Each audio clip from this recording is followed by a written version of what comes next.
শৰাইঘাটৰ যুদ্ধৰ সময়ত আহোমৰ ৰজা আছিল উদয়িত সিংহ। তেওঁৰ প্ৰকৃত নাম কি? Right answer Sunnafa. Question number 2. ৰুদ্ৰসিংহৰ ছদ্মনাম কি? Right answer চুখ্ৰামফা। প্ৰমত্ত সিংহৰ ছদ্মনাম কি?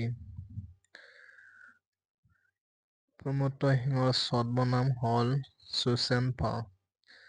ৰাজেশ্বৰ সিংহৰ ছদ্মনাম কি? এনচাৰ চুৰামফা। লক্ষী সিংহৰ ছদ্মনাম কি? এনচাৰ চুন্যাউফা। কোনজন আহোম স্বৰ্গদেউক নৰিয়া ৰজা বা কেঁকোৰা ৰজা বুলি কোৱা হয়? এনচাৰ চুটিনফা।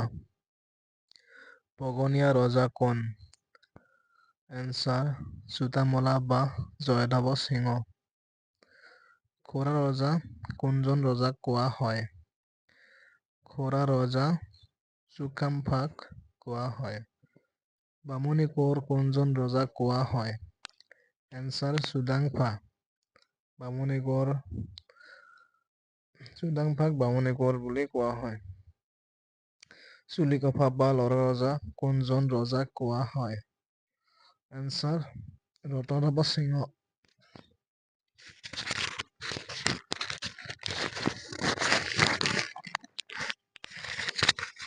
চক্ৰধ্বজ সিংহৰ প্ৰকৃত নাম কি? চুপুংমুং। চক্ৰধ্বজ সিংহৰ প্ৰকৃত নাম কি? এনচাৰ চুপুংমুং। ৰাজেশ্বৰ সিংহৰ প্ৰকৃত নাম কি? এনচাৰ চুৰামফা।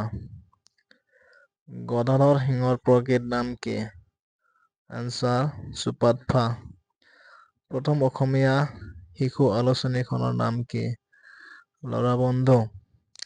প্ৰথম অসমীয়া শিশু আলোচনী লৰাবন্ধু কেতিয়া প্ৰকাশ পাইছিল? এনচাৰ 1869 চনত। লৰাবন্ধুৰ ৰচক কোন? কৰুণাভিৰাম বৰুৱা। কৰুণাভিৰাম বৰুৱাৰ পিতৃৰ নাম কি? গুণাভিৰাম বৰুৱা। অসমৰ শেষৰখন শিশু আলোচনীৰ নাম কি? আমাৰ ৰদালি। 2014 চনত ৰচনা কৰিছে। বাৰুধৰ। প্ৰমোদ কুমাৰ বৰদলৈৰ ছদ্মনাম কি? অঘৰী।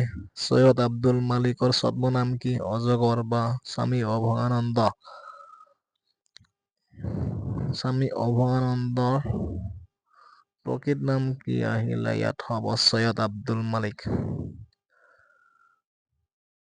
অজদলে কাৰ ছদ্মনাম গানপূজাৰী। অনিৰুদ্ধ কটকী কাৰ ছদ্মনাম মুনীন বৰকটকী।